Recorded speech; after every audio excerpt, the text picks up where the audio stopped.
We're here with Josie and Mike at the National Automobile Museum on Veterans Day.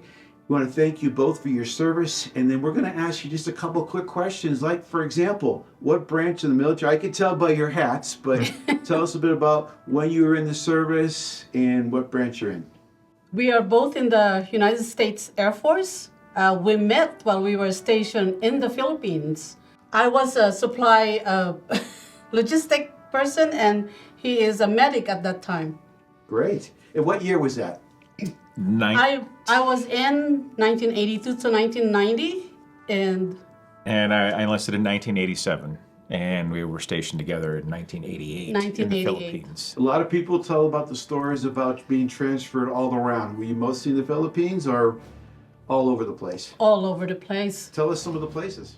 I was stationed, my first duty station was Guam, and then after that I went to Halaman Air Force Base in New Mexico, and my last assignment was Philippines. How about you, Mike? My first assignment was in the Philippines, and then I did some tours in Mississippi, and then in California, right up the road from here, Travis Air Force Base.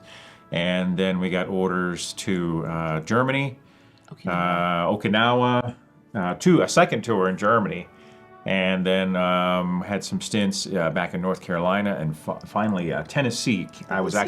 We were stationed with the Army in Fort Campbell, Kentucky, which is right over the border from Clarksville, Tennessee, which is where I retired from the military, from the Air Force. That's a lot of stops. How many years were you in the service? I was what they call a lifer, so I enlisted at 17, and I was in for 26 years. Wow.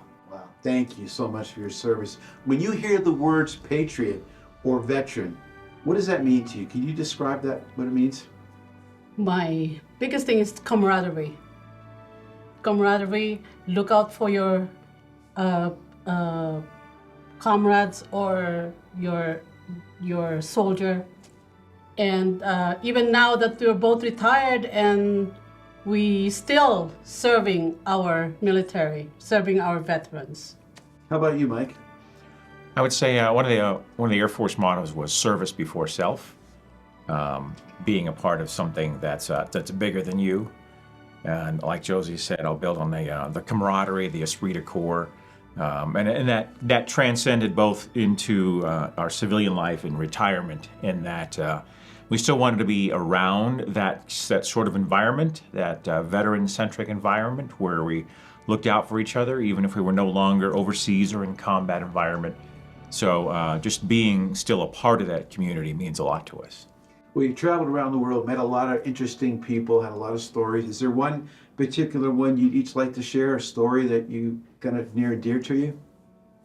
I have one. I was on a humanitarian assignment to Ecuador. I was there and to help build the school and also to clean up their water system.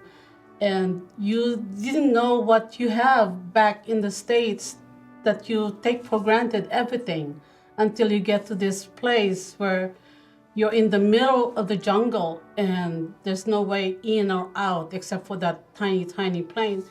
And you will see some children who are just waiting for you to throw away your food so they could grab it and eat it. And so at the end of our tour, we took off all our civilian clothes and just leave it behind for them.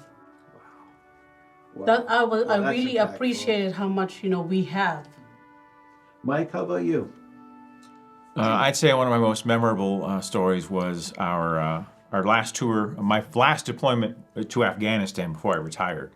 I was kind of the senior enlisted advisor for an Air Force weather unit, and we were embedded with the Army all over Afghanistan. So I was traveling all over the place visiting our weather forecasters embedded with the Army forces. And it was about the holiday times, and we wanted to do something special for these guys out in these remote areas.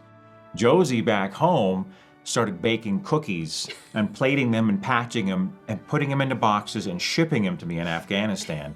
And I'd receive these giant boxes of cookies, and I would unpack them, and I would shove them into my overnight bag, carry them on my back, get on a helicopter, go out to these remote FOB, or forward operating base, and deliver cookies for Christmas.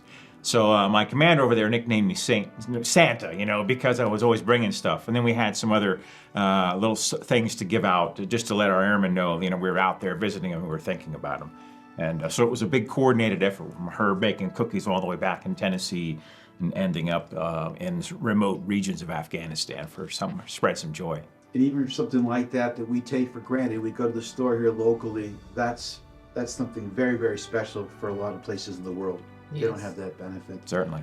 Thank you very much for your service. Thank you for taking the time to join us here. I hope you enjoy the National Automobile Museum while you're here today. Yes. Thank you, sir. you. Thank Thank you. you so much for having us. Thanks.